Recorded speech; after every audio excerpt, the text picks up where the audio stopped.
say her name 3 times in a mirror.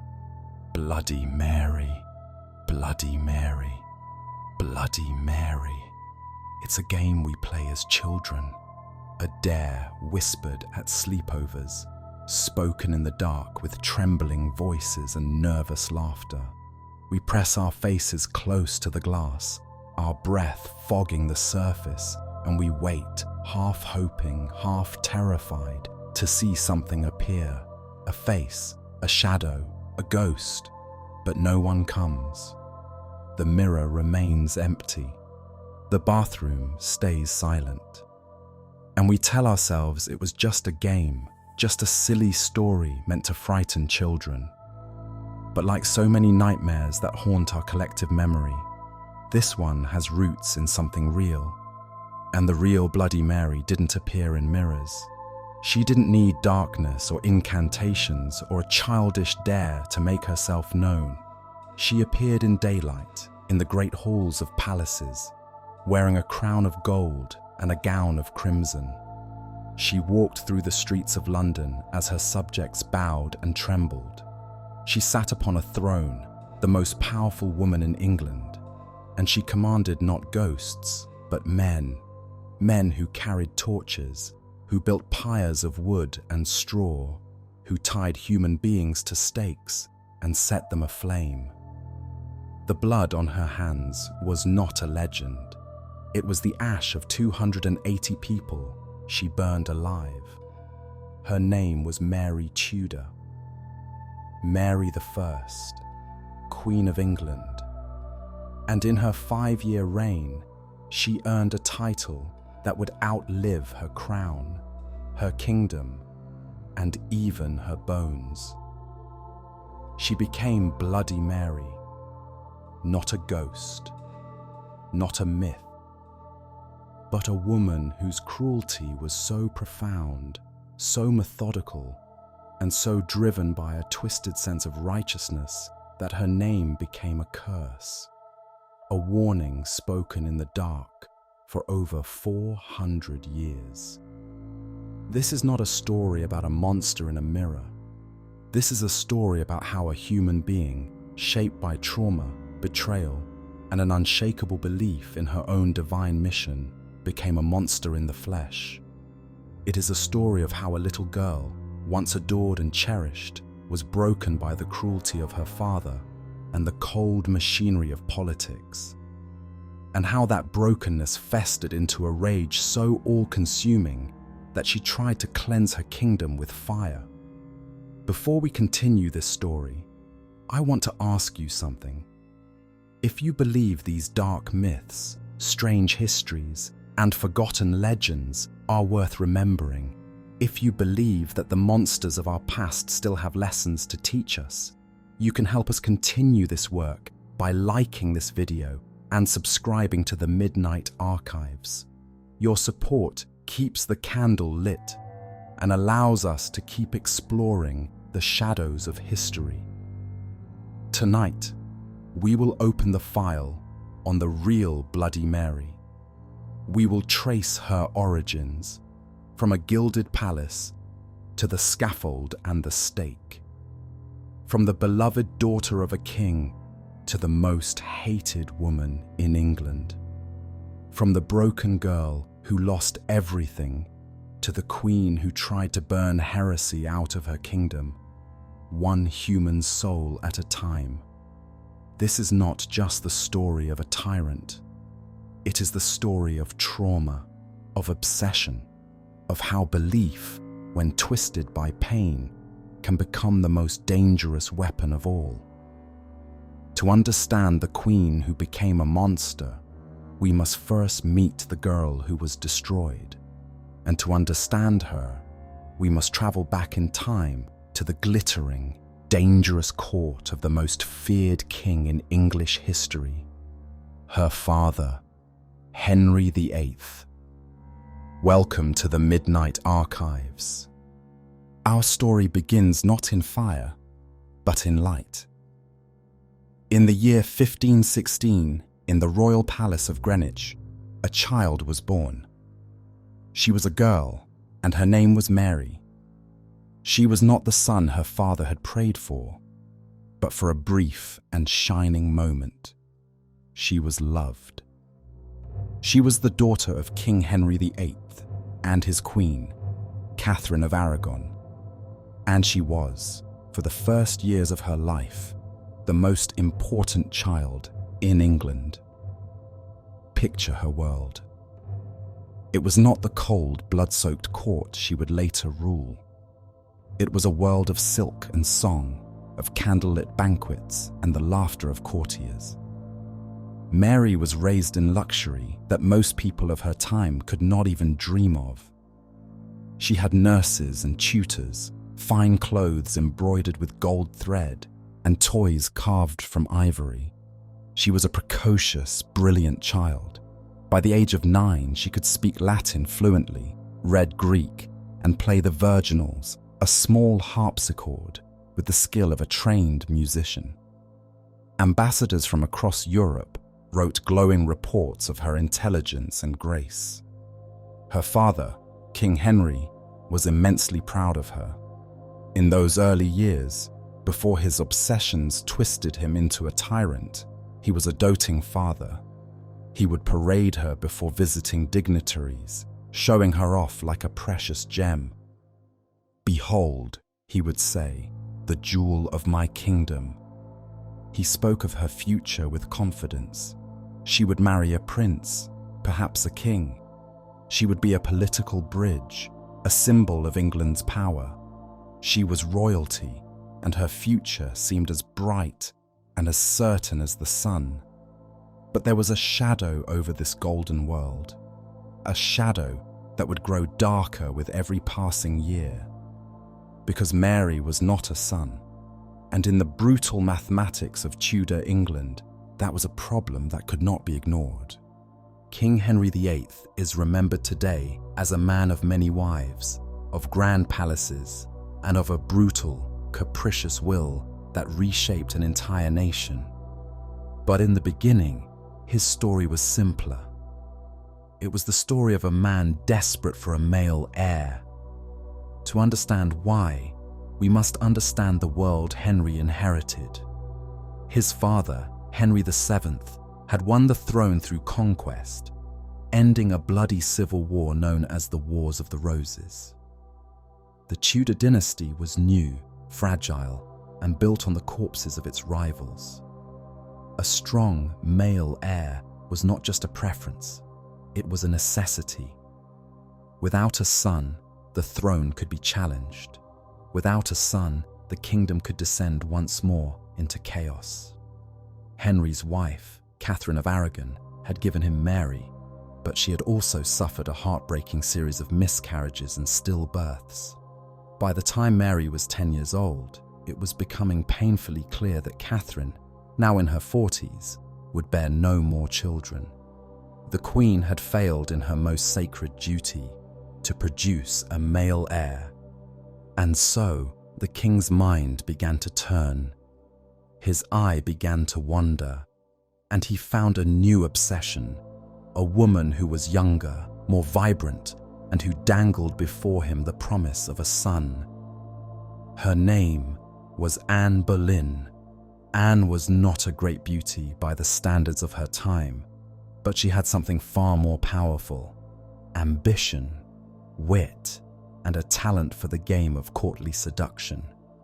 She refused to become the king's mistress, as her sister had been. She held out for something greater. She wanted to be queen.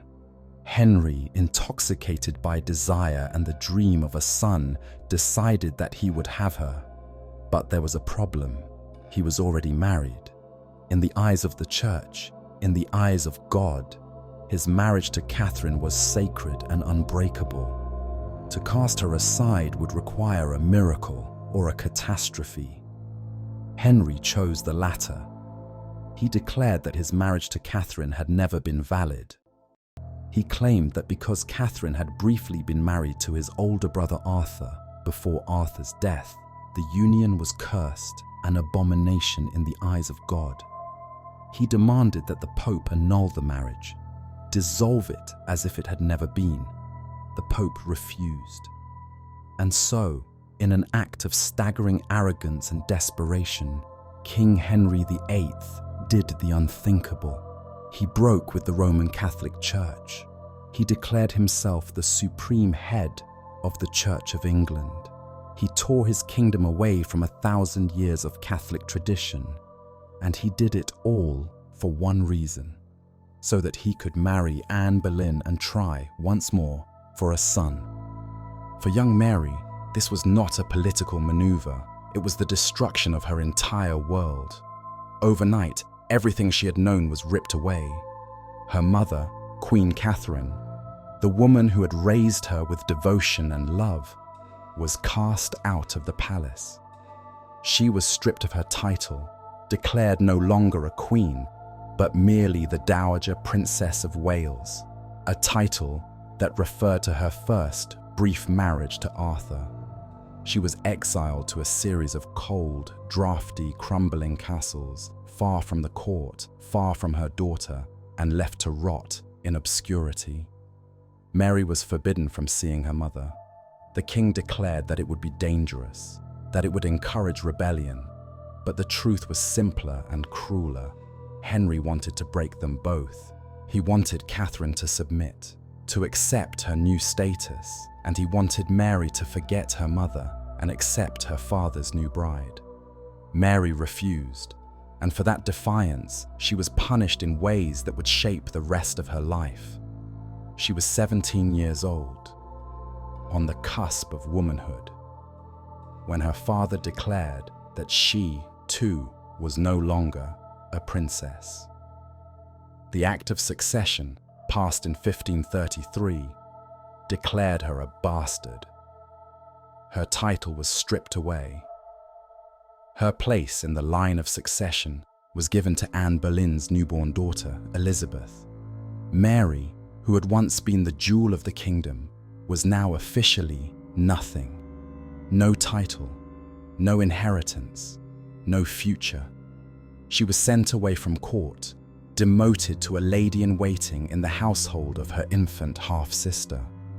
She, a former princess, was now a servant to the baby whose very existence had destroyed her life.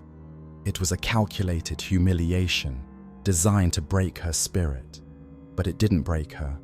It forged her. Mary watched her world crumble.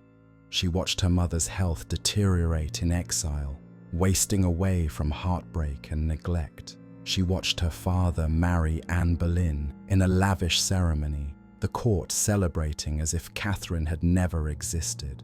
She watched as the old religion, her mother's religion, the Catholic faith that was the bedrock of her identity, was torn apart. Its monasteries dissolved, its treasures looted, its priests imprisoned or executed. And through it all, she learned a lesson that would define the rest of her life. Protestantism had destroyed everything she loved. Her mother's suffering, her own humiliation, the shattering of her family. It was all the fault of the reformers, the heretics, the men and women who had seduced her father away from the true faith. In Mary's mind, a clear and terrible narrative began to take shape. The Protestants were not just wrong, they were evil. They were a cancer, a plague, a demonic force that had to be cut out of England, root and branch, or it would destroy everything. Her mother died in 1536, alone and abandoned, still claiming she was the true Queen of England. Mary was not allowed to attend her funeral. The news was delivered to her in a cold, formal letter. She wept, but she did not break. Instead, her grief hardened into something colder, something more dangerous. A quiet, patient, and all-consuming rage. The years that followed were a kind of living death. Mary was kept at court, but only as a symbol of her father's power, a warning to anyone who might challenge his will. She was watched constantly, her letters read, her movements tracked. She lived in a state of constant fear, knowing that at any moment she could be accused of treason, imprisoned, or executed. her father had already executed one wife, Anne Boleyn. He had executed bishops, lords, and even his closest advisors. Why not his own daughter? Mary learned to survive by submission. She swallowed her pride. She signed a document declaring that her mother's marriage had been invalid, that she herself was a bastard, and that her father was the rightful head of the church. It was a betrayal of everything she believed, but it saved her life. She did what she had to do to endure. But inside, the fire never went out. She watched as her father married again and again: Jane Seymour, Anne of Cleves, Catherine Howard, Catherine Parr. Each new queen a reminder of her mother's erasure. She watched as her younger half-brother, Edward, was born to Jane Seymour and instantly became the most important person in the kingdom, the son her father had always wanted. She watched as the Protestant reforms grew more radical, as England drifted further and further from Rome, and she waited. In 1547, after years of declining health, bloated with disease and consumed by paranoia, King Henry VIII finally died. He left behind 3 children: Edward, the sickly boy who inherited the throne at age 9, Elizabeth, the daughter of Anne Boleyn, clever and cautious, and Mary, the eldest, the one who had survived it all. Edward's reign was brief and dominated by Protestant advisors who pushed the Reformation even further. The Latin Mass was banned. Priests were allowed to marry. The rituals and traditions that Mary held sacred were mocked as superstition. She was allowed to practice her Catholic faith in private, but only barely. She lived through those years as a ghost in her own country, praying, waiting, and dreaming of the day when the throne would be hers. That day came in 1553. King Edward VI, after just 6 years on the throne, died of tuberculosis at the age of 15. He tried, in his final days, to divert the succession away from Mary, to crown a Protestant cousin instead. But the English people, weary of plots and schemes, rallied to Mary's cause. She was Henry's eldest child, and by law, the throne was hers. On August 3rd, 1553, Mary Tudor rode into London. The crowds cheered, the bells rang. After decades of humiliation, exile, and suffering, Mary was finally queen. She was 37 years old. She had endured a childhood of trauma, a youth of fear, and decades of watching the faith she loved be torn apart. She had lost her mother, her title, and nearly her life. But now, at last, she had power. Absolute, unquestioned, royal power. And she was determined to use it. She believed, with every fiber of her being, that God had given her this throne for a reason. Her purpose was clear: to save England, to bring the kingdom back to the true faith, to undo the damage her father had done, to purge the heresy that had poisoned her homeland. She would restore the Catholic Church. She would reconcile with Rome. She would undo the Protestant reforms, and she would make England a beacon of faith once more. And anyone who stood in her way, anyone who clung to the false religion that had destroyed her family, would be shown no mercy. The broken girl had become a queen, and the queen was about to become something far darker. The age of fire was about to begin. Mary Tudor took the throne with a singular burning purpose: to restore England to the Catholic faith. But she knew that purpose could not be achieved by her efforts alone. A queen without an heir was a fragile thing, a flickering candle in a storm. The succession was precarious. If she died without children, the throne would pass to her half-sister Elizabeth. the daughter of Anne Boleyn, the Protestant princess who represented everything Mary despised. To secure her legacy, to ensure that England remained Catholic after her death, Mary needed a son. And to have a son, she needed a husband. The problem was that Mary was 37 years old, ancient by the standards of the 16th century, an age when most women were considered past their childbearing years. She had never married, had never known romantic love. Her life had been defined by duty, suffering, and solitude. She was inexperienced, deeply religious, and profoundly damaged by the trauma of her youth. The idea of marriage filled her with both hope and terror. Her advisors presented her with options. English noblemen, eager to secure their own power, lined up to offer themselves. But Mary dismissed them all. She did not want an English husband. She wanted a match that would bind England to the greatest Catholic power in Europe. She wanted to send a message to the world that England was once again part of the true faith. And so, her eyes turned to Spain, to the son of the Holy Roman Emperor, to Prince Philip. Philip of Spain was everything Mary was not. He was young, 11 years her junior, handsome, sophisticated, and politically astute. He was the heir to the most powerful empire on earth, a man who would one day rule Spain, the Netherlands, parts of Italy, and vast territories in the New World.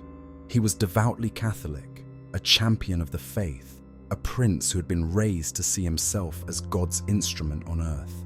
To Mary, he seemed perfect, a powerful Catholic prince who could help her achieve her mission, a man who could give her the son she so desperately needed. She fell in love not with the man, she had never even met him, but with the idea of him, the dream of what he represented.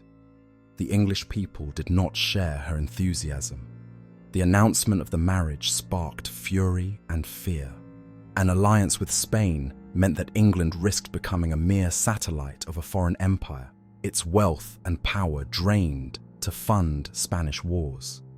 The people remembered that Mary's mother, Catherine of Aragon, had been Spanish, and they feared that Mary's loyalties lay more with her mother's homeland than with her own kingdom.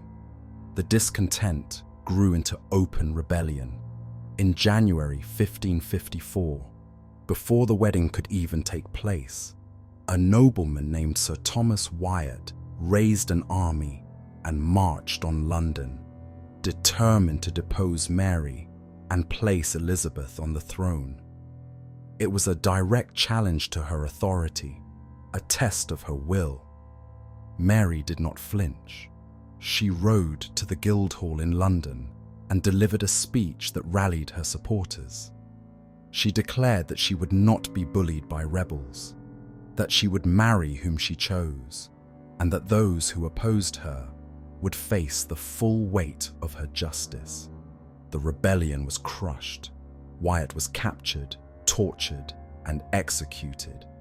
His head was placed on a spike on London Bridge as a warning. But the rebellion left a scar.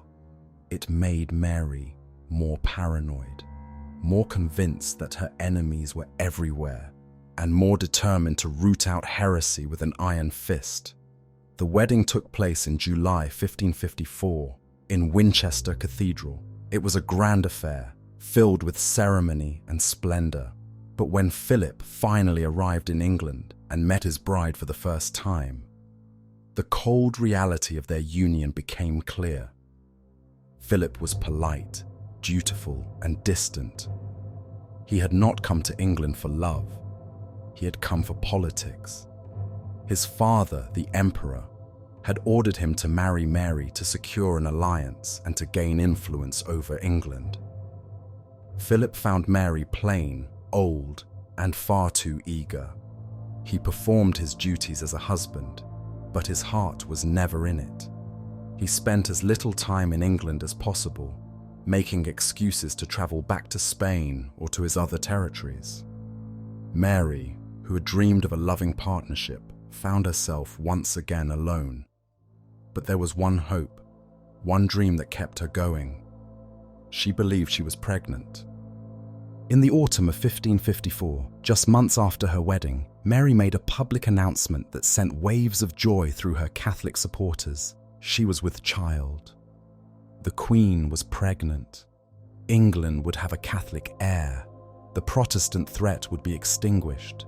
The signs, she said, were unmistakable. Her belly was swelling. Her monthly cycles had stopped. She felt the quickening, the sensation of life moving inside her. Doctors examined her and confirmed the pregnancy. Preparations began for a royal birth. A nursery was established. Cradles were ordered. Letters were sent to foreign courts announcing the joyous news. The kingdom waited. Prayers were said in every church. Mary herself retreated into confinement, as was the custom, waiting for the moment when she would deliver the future of England. But the weeks turned into months. The expected due date came and went. Mary's belly remained swollen, but no labor began.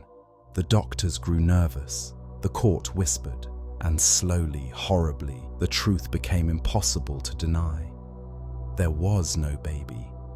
What Mary had believed to be a pregnancy was likely a phantom pregnancy, a condition known as pseudocysis, a psychological and physical phenomenon where a woman's desperate desire for a child manifests in real symptoms: a swollen abdomen, missed periods, even the sensation of fetal movement.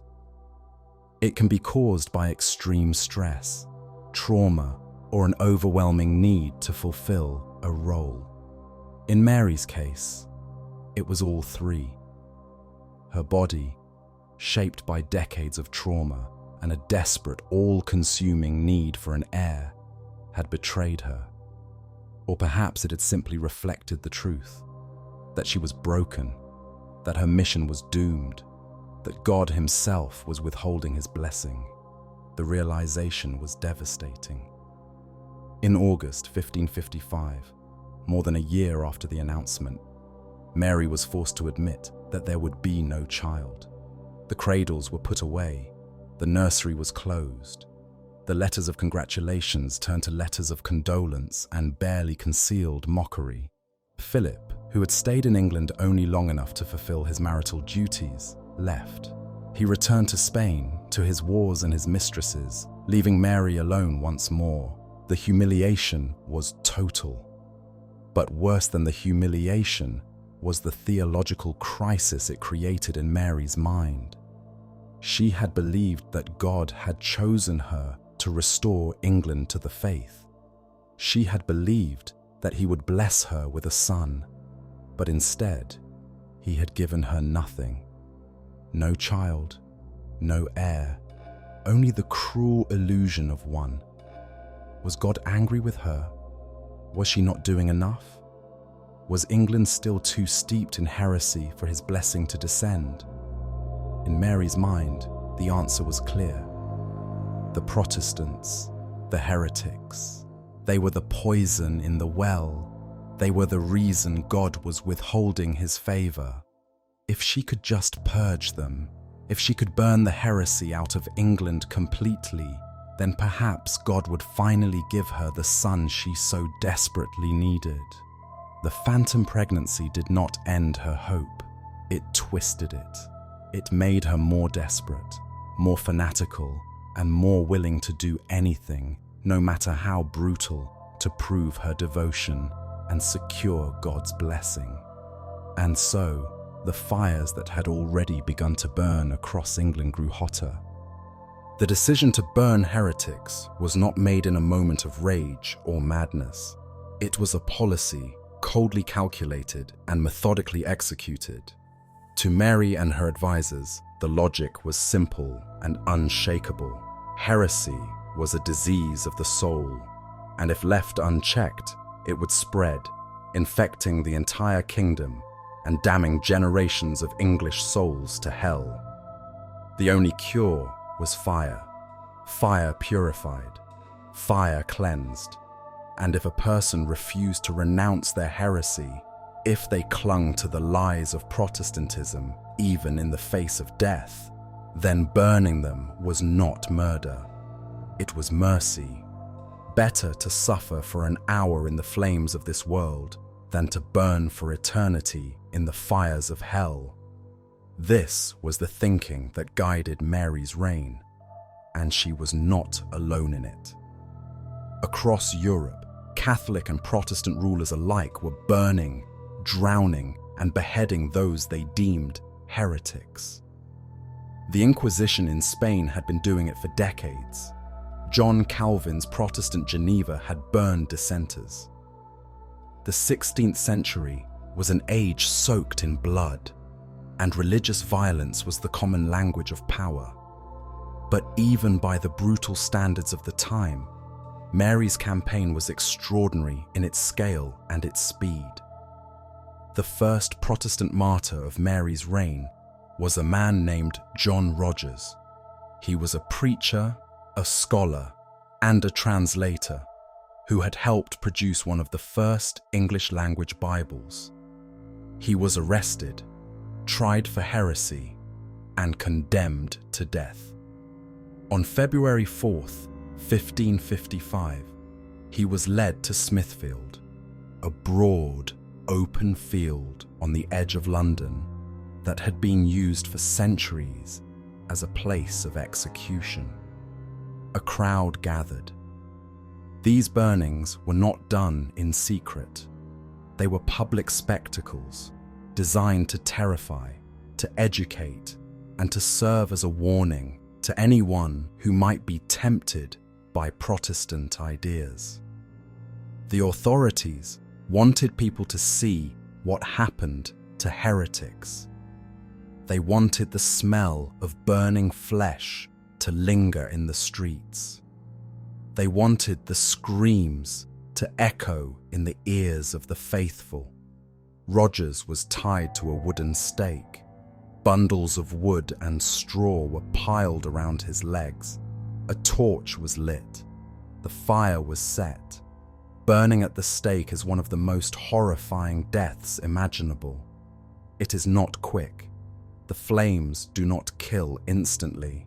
The heat sears the skin, boils the blood, and fills the lungs with smoke.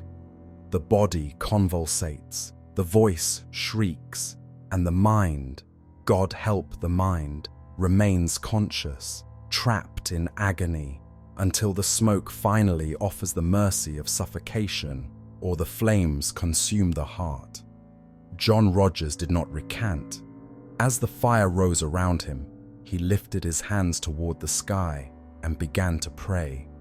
He died as he had lived, proclaiming his faith, refusing to submit. His ashes were scattered, his name recorded in the growing list of Protestant martyrs. This was just the beginning. Over the next 3 years, the fires would spread across England, from London to Oxford, from the bustling markets of the cities to the quiet fields of the countryside. The pyres were built and lit one after another, in a grim and methodical campaign to burn heresy out of the kingdom. The process was not chaotic. It was systematic. Mary's government established a legal framework for identifying, trying, and executing heretics. The machinery of death was bureaucratic, efficient, and terrifyingly impersonal. It began with accusations. Anyone suspected of holding Protestant beliefs could be arrested and brought before a bishop's court. The charges were simple. Do you believe in the doctrine of transubstantiation, that the bread and wine of the Mass literally become the body and blood of Christ? Do you accept the authority of the Pope? Do you reject the heresies of Martin Luther and the other reformers? If the accused recanted, renounced their Protestant beliefs, and publicly returned to the Catholic faith, they could be spared. The church wanted conversions, not just corpses. But if they refused, if they clung to their faith, they were condemned. And the condemned came from all walks of life. They were not just theologians and scholars. They were ordinary people, farmers and weavers, blacksmiths and bakers, husbands and wives. And yes, even mothers, some of them pregnant, their unborn children condemned to burn alongside them. Let us pause here and humanize just a few of these victims, because they were not abstractions. They were people. They had names, families, and lives that mattered. And in Mary's fires, all of that was reduced to ash. John Hooper was the Bishop of Gloucester, a man who had once served King Edward VI and preached the Protestant faith with passion and conviction. When Mary took the throne, he refused to flee. He refused to hide. He believed that to abandon his flock would be cowardice. He was arrested, tried, and condemned. On February 9th, 1555, just days after John Rogers, Hooper was burned in his own city of Gloucester, but his execution was botched. The wood was green and wet. It would not catch properly. The fire sputtered and smoked, but it did not blaze. Hooper stood in the flames for 45 minutes, his body slowly roasting, the heat unbearable but not yet fatal. He begged the executioners for more wood, for a quicker death, but they had no more to give. He suffered, conscious and in agony, until his body finally gave out and he collapsed into the flames. The crowd that watched wept and prayed. Some turned away, unable to bear the sight. Hugh Latimer and Nicholas Ridley were two of the most famous martyrs of Mary's reign. They were bishops, scholars, and preachers who had been instrumental in the English Reformation under Edward VI. They were arrested together and burned together in Oxford on October 16th, 1555. As the fire was lit, Latimer turned to his friend and spoke words that would echo through history. "Be of good cheer, Master Ridley, and play the man. We shall this day light such a candle, by God's grace, in England, as I trust shall never be put out." He was right. The fire that consumed them became a symbol. Their deaths were not the end of Protestantism in England. They were the beginning of its martyrology, its mythology, its claim to moral authority. Every Protestant who heard the story of Latimer and Ridley was reminded that their faith was worth dying for, that Mary's fires, intended to destroy heresy, were instead forging it into something harder, something that could not be burned. Ridley's death was not as quick as he had hoped. The executioner had piled the wood too high around his legs, and the flames could not reach his upper body. He screamed for more fire, for someone to end his suffering. His brother-in-law, watching from the crowd, could not bear it. He pushed through the guards, grabbed bundles of wood, and threw them onto the pyre, trying to hasten the end. Ridley finally died when the flames reached a bag of gunpowder that had been tied around his neck. A small mercy meant to speed death. The explosion silenced his screams. And then there was Thomas Cranmer. He was the Archbishop of Canterbury, the man who had annulled Henry VIII's marriage to Catherine of Aragon, the man whose actions had, in Mary's eyes, destroyed her mother's life. He was the architect of the English Reformation, the author of the Book of Common Prayer, and the most hated Protestant in all of England. Mary wanted his death to be more than just an execution. She wanted it to be a symbol. She wanted him to recant, to publicly renounce his Protestant faith, to humiliate himself, and destroy his legacy. And for a time, it seemed she would succeed. Cranmer was imprisoned, tortured psychologically, and subjected to relentless pressure.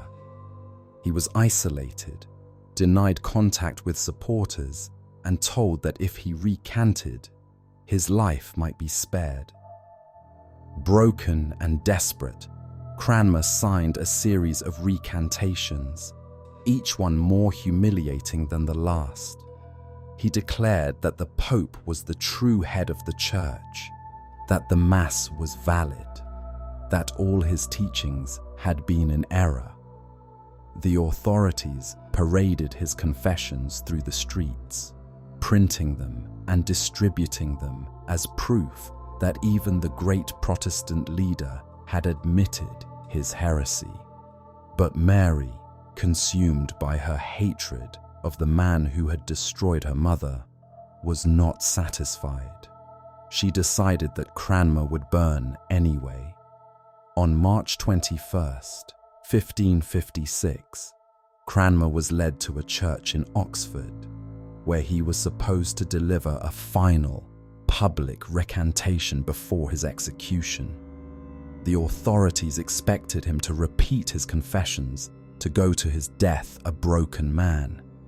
But in his final moments, something inside Cranmer reignited. Perhaps it was courage, perhaps it was defiance, or perhaps it was simply the knowledge that he had nothing left to lose. He stood before the crowd and spoke.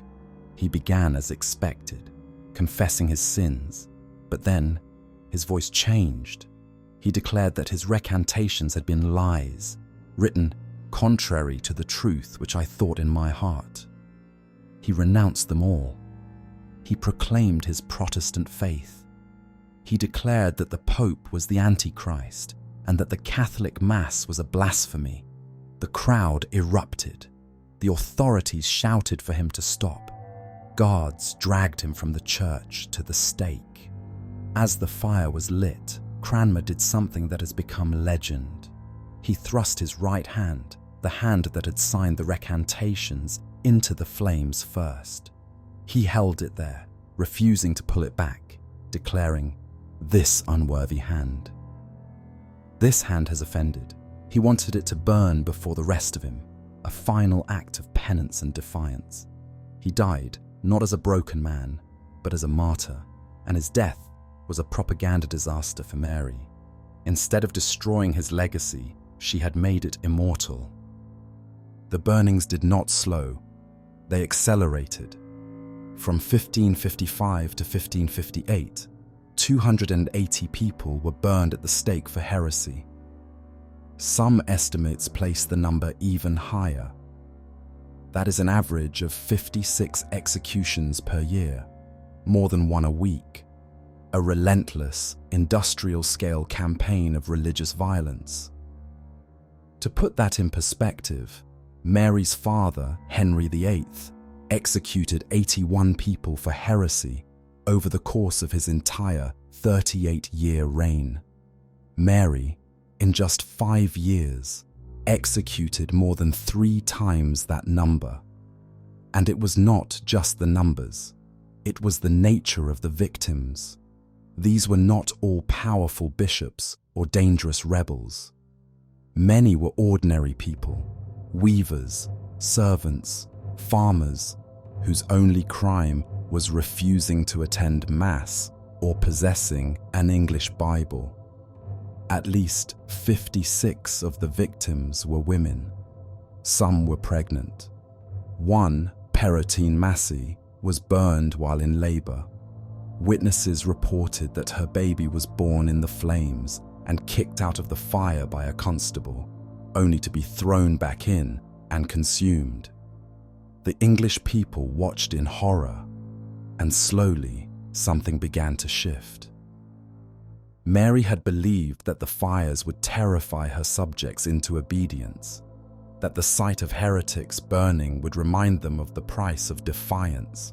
But instead, the burnings were creating sympathy for the victims. The Protestants were not seen as demons, but as martyrs. Their courage in the face of death was not weakness, but strength. Their refusal to recant was not stubbornness, but faith. A Protestant exile named John Fox, who had fled England to escape Mary's persecutions, began to compile a book. It was called Acts and Monuments, but it would become known to history as Fox's Book of Martyrs. It was a massive, sprawling chronicle of every Protestant burned in Mary's fires, complete with vivid, often exaggerated descriptions of their deaths. It was part history, part propaganda, and part hagiography, and it was enormously influential. When Elizabeth I took the throne after Mary's death, Fox's Book of Martyrs was placed in every church in England, chained beside the Bible so that anyone could read it. For generations of English Protestants, it became second only to Scripture. It enshrined the martyrs as saints, and it enshrined Mary as a monster. The fires had not saved England. They had damned her. To understand Mary's relentless campaign of burnings, we must step inside her mind. We must try to comprehend the worldview of a woman who genuinely believed that by burning her subjects alive, she was saving them. Mary did not see herself as a tyrant. In her own eyes, she was a savior. She believed, with a faith so absolute it bordered on delusion, that she had been chosen by God to restore England to the true faith. Every Protestant burned was not a murder, but a merciful act. She was rescuing England from damnation, even if that rescue required the sacrifice of individual souls. This belief was reinforced by the men around her. Her closest advisor was Cardinal Reginald Pole, a devout Catholic who had spent years in exile during the reigns of Henry VIII and Edward VI. Pole was a man of deep conviction and rigid theology. He believed that heresy was a spiritual plague, and that the only way to stop its spread was through fire and fear. He encouraged Mary's campaign, assuring her that she was doing God's work, that the burnings were not only justified but necessary. Mary's confessors told her the same. When she expressed doubt, when the weight of the executions began to press on her conscience, they reminded her of her duty. They told her that eternal souls were at stake, that a moment of suffering in this world was nothing compared to an eternity in hell. They told her that mercy toward heretics was cruelty toward the faithful. They told her what she needed to hear, that she was righteous, that she was holy, and that God was pleased with her work. And so she continued. Even as the burnings failed to achieve their purpose, even as Protestantism grew stronger in response, Mary could not stop. To stop would be to admit that she had been wrong, that the hundreds of people she had killed had died for nothing, and that was a thought her mind could not accept. But beneath the veneer of certainty, Mary was breaking. In 1557, she announced that she was pregnant again. Once more, her belly swelled. Once more, the court prepared for a royal birth. Once more, the letters were sent to foreign courts, the cradles ordered, the prayers said. And once more, there was no child. This second phantom pregnancy was, if anything, even more devastating than the first. Mary was now 41 years old. Her window for bearing a child was closing, if it had not already closed entirely. Her husband, Philip, had returned to England briefly, but only to demand money and soldiers for his wars in Europe. He showed no affection, no interest in her as a woman. He performed his marital duties with the efficiency of a man checking off a task on a list, and then he left again. When the second pregnancy proved false, Mary was forced to confront a terrible truth. She would never have a son. She would never secure a Catholic succession. When she died, the throne would pass to Elizabeth, the daughter of Anne Boleyn, the Protestant princess who would undo everything Mary had fought for. This realization did not soften her, it hardened her. If she could not leave a Catholic heir, then she would leave a Catholic kingdom, one so thoroughly purged of heresy that even Elizabeth could not undo the work. The burnings, already frequent, became even more intense. If God would not give her a child, then she would give God a nation cleansed by fire. The logic, twisted by desperation and trauma, was inescapable in her mind. If I burn more heretics, God will finally bless me. If I burn enough, He will give me a son. If I burn enough, He will prove that I was right, that my mission was holy, that my suffering was not in vain. But God, if He was listening, did not answer. By 1558, Mary Tudor was one of the most hated women in England. The burnings had turned public opinion decisively against her. The common people, who had once cheered her ascension to the throne, now whispered curses against her. The Protestant exiles who had fled to the continent wrote pamphlets denouncing her as a monster, a Jezebel, a tool of Satan. Even some of her Catholic supporters began to quietly distance themselves, uneasy with the scale and brutality of the campaign. Mary was isolated. Her husband was gone, ruling his vast empire from Spain and showing no sign of returning. Her sister, Elizabeth, was under house arrest, suspected of plotting against the throne. Her closest advisors were old men, as rigid and uncompromising as she was, offering no comfort, only the cold certainty of their shared theology. She had no friends, no confidants, no one she could trust. She was a queen, but she was utterly, profoundly alone. In many ways, her life had come full circle. She was once again the isolated, powerless girl she had been in her youth, watching as the world turned against her, unable to change it, unable to escape it. The difference was that now she had power, and she used that power the only way she knew how, through fear, through force, through fire. But power without love is a hollow thing, and Mary, for all her titles and all her authority, was one of the loneliest people in England. As we step back and analyze Mary's reign, a question emerges. Was she evil, or was she simply broken? The answer, as with so many historical figures, is both. Mary was a product of her time, an era when burning heretics was not only legal, but expected. She was following a script that had been written by the Church and by European monarchs for centuries. The Inquisition in Spain, the Protestant burnings in Geneva, the Catholic massacres in France. Religious violence was the norm, not the exception. But even by the standards of her time, Mary's campaign was extreme, and the roots of that extremism can be traced directly to her trauma. She was a woman who had been betrayed by her father, stripped of her title, separated from her mother, and forced to watch as everything she loved was destroyed. She spent her youth powerless, humiliated, and afraid.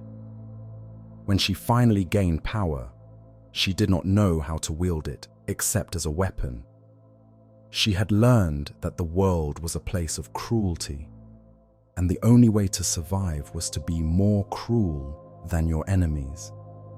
Her religious fervor was real, but it was also a coping mechanism. It gave her suffering a meaning. It allowed her to see herself not as a victim, but as a chosen instrument of God. The Protestants were not just her enemies, they were the source of all her pain. And by destroying them, she was not just serving God, she was taking revenge. This does not excuse her actions. Trauma explains, but it does not justify. Mary made choices. She chose to continue the burnings even when it became clear they were not working. She chose to ignore the pleas for mercy. She chose to believe that her mission was holy, even as the evidence mounted that it was a disaster.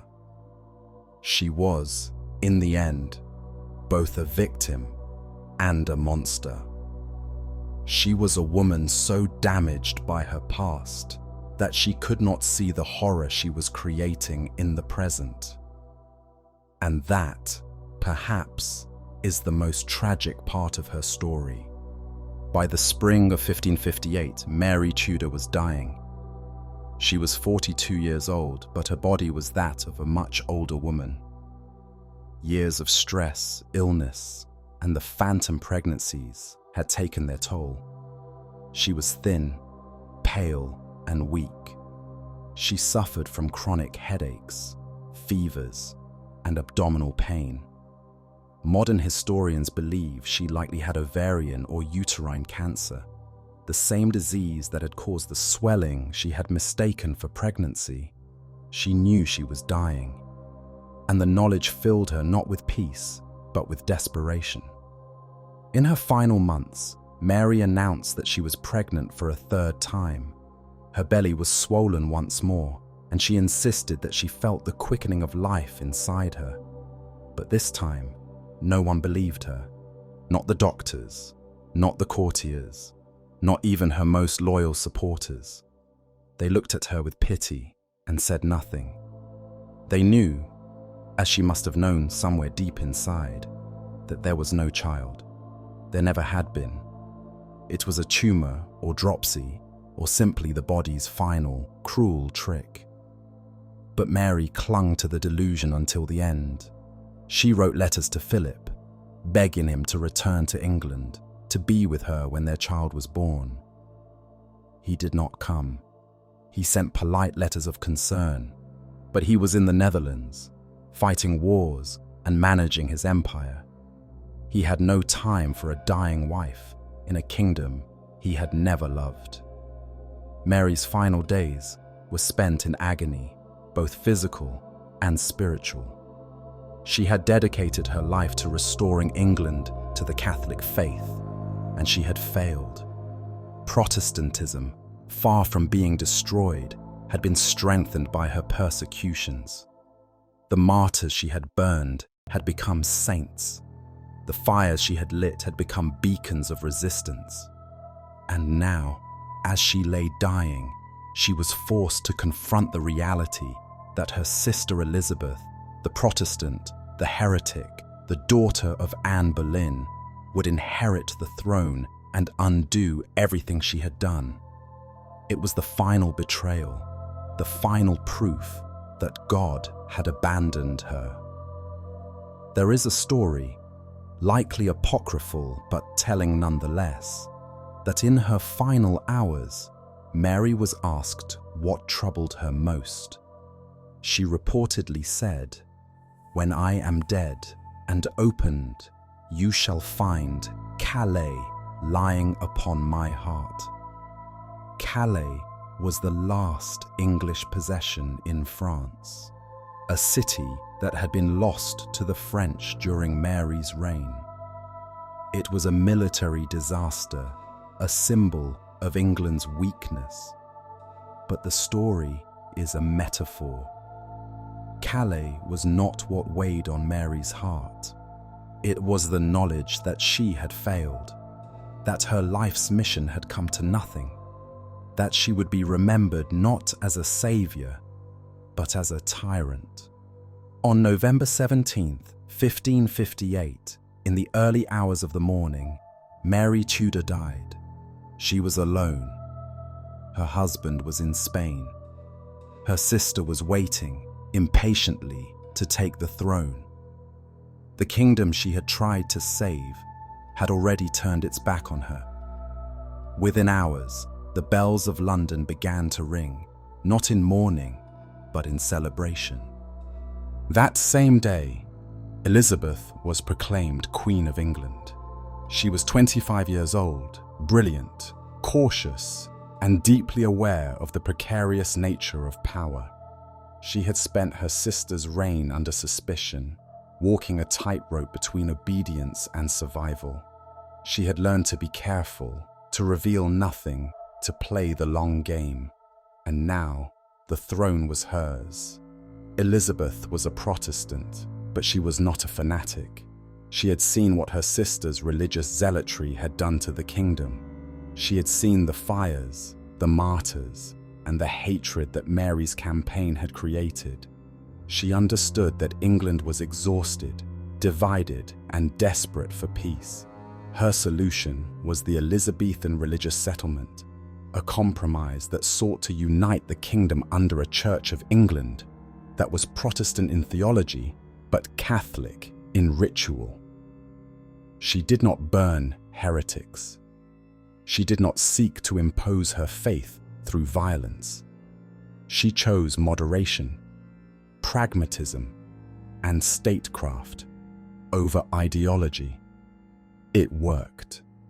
Elizabeth's reign would last 45 years and become known as the Golden Age of England. She would defeat the Spanish Armada, sponsor the arts, and oversee a cultural flowering that produced Shakespeare, Marlowe, and Spenser. She would die beloved by her people, remembered as Gloriana, the Virgin Queen. The contrast with her sister could not be more stark. Where Mary had tried to rule through fear, Elizabeth ruled through charisma and cunning. Where Mary had burned her enemies, Elizabeth outmaneuvered them. Where Mary had failed, Elizabeth succeeded. And in that success, Mary's legacy was sealed. She would be remembered not for her suffering, not for her faith, not for her tragic life. She would be remembered for one thing only: the fires. Mary Tudor was buried in Westminster Abbey, in a tomb she shares, ironically, with her half-sister Elizabeth. There is a single monument for both queens, a silent acknowledgement that history has bound them together. Two sisters, two religions, two visions of England locked in an eternal marble embrace. But Mary's story did not end with her burial. It was only beginning. In the decades after her death, Protestant writers began to craft a legend. They took the historical Mary, the traumatized, broken, fanatical queen, and they turned her into a symbol.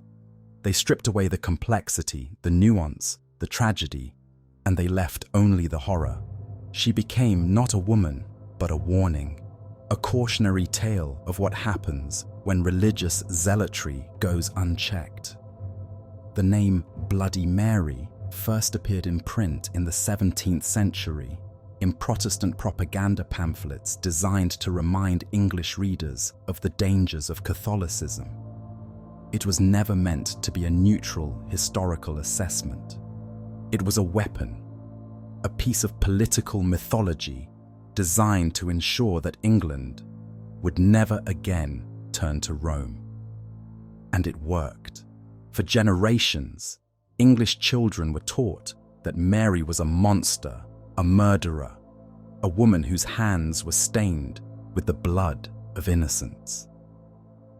John Foxe's Book of Martyrs, with its vivid woodcuts of the burnings and its hagiographic accounts of the victims, became one of the most widely read books in England, second only to the Bible. It ensured that Mary's cruelty would never be forgotten. By the Victorian era, the legend had taken on a life of its own. Mary was no longer just a historical figure. She was a ghost story, a figure of terror whispered around fireplaces and in darkened schoolrooms. And then, in the 20th century, something strange happened. The legend of Bloody Mary detached itself entirely from the historical queen and became something new, a children's game. The mirror game, the ritual of saying Bloody Mary 3 times in a darkened bathroom, first appeared in the 1970s in the United States. Its origins are unclear, but it seems to have evolved from older divination rituals where young women would stare into mirrors, hoping to see the face of their future husband. Somewhere along the way, the benign fortune-telling transformed into a horror game, and the name Bloody Mary was attached to it. Why her name? Why Mary Tudor, of all the figures in history, became the ghost in the mirror? Perhaps it is because her story, stripped of its complexity, is so perfectly gothic. A queen who burned people alive, a woman obsessed with blood, the blood of heretics, the blood she believed would cleanse her kingdom, the blood she hoped would flow from her own body in the form of a son. The name itself, Bloody Mary, is visceral, immediate, terrifying. It evokes violence and rage. It is a name that sounds like a curse. But the mirror game is also about fear of the feminine. Mary was a woman with power, and she used that power in ways that terrified her subjects. The legend transforms that historical terror into something supernatural, a vengeful female ghost, a figure of rage and blood. It is a way of processing and perhaps controlling the fear of women who refuse to be meek, who refuse to submit, who wield power without apology. The irony is profound. Mary wanted to be remembered as a savior. She wanted to restore England to the faith. She wanted her name to be spoken with reverence, a Catholic queen who had fought for God. Instead, her name is spoken by children in the dark, a dare, a joke, a game meant to provoke a cheap thrill of fear. The historical Mary, for all her cruelty, was a human being, complex, damaged, tragic. The Bloody Mary of legend is a caricature, a symbol emptied of humanity. And yet, both are true in their own way. The legend exists because the history was real. The ghost in the mirror exists because the woman on the throne really did burn people alive. So what do we take away from the story of Mary Tudor? She was not born a monster. She was made into one, piece by piece, by a father who betrayed her, a world that humiliated her, and a faith that promised her meaning if only she could purge the heresy that had destroyed her life. She was a woman who believed, with all her heart, that she was righteous, and that belief allowed her to commit atrocities without hesitation, without doubt, without mercy. Her story is a warning, not just about religious extremism, but about the danger of trauma weaponized, of pain turned into policy, of suffering transmuted into cruelty. Mary could not heal herself, and so she tried to heal the kingdom with fire. She could not forgive the Protestants for what they had done to her family, and so she burned them. She could not accept that God had denied her a son, and so she burned even more, hoping that if she just killed enough heretics, he would finally relent. But God did not relent, and England did not forgive. The real horror of Bloody Mary is not that she was a supernatural monster. It is that she was human. She was a woman who loved, who suffered, who prayed, and who believed she was doing the right thing even as she filled her kingdom with smoke and ash. The fires are out. The victims are long dead. The queen is buried, but the name remains. And so we return to the mirror. When children say her name 3 times and wait for a ghost to appear, they are not summoning a spirit. They are summoning a memory of a time when faith and power and pain collided, and the result was a reign so brutal that it could only be remembered as a nightmare. The woman in the mirror is not a ghost. She is history. And history, unlike a ghost, is real. If you believe these complex stories from our past must be remembered, if you believe that understanding the monsters of history is the only way to prevent new ones from rising, then you can help us continue this work by liking this video and subscribing to the Midnight Archives. Your support keeps the candle lit. Thank you for walking this dark path with us. Until next time, stay curious. And remember, the monsters we fear the most are not the ones in legends. They are the ones we create.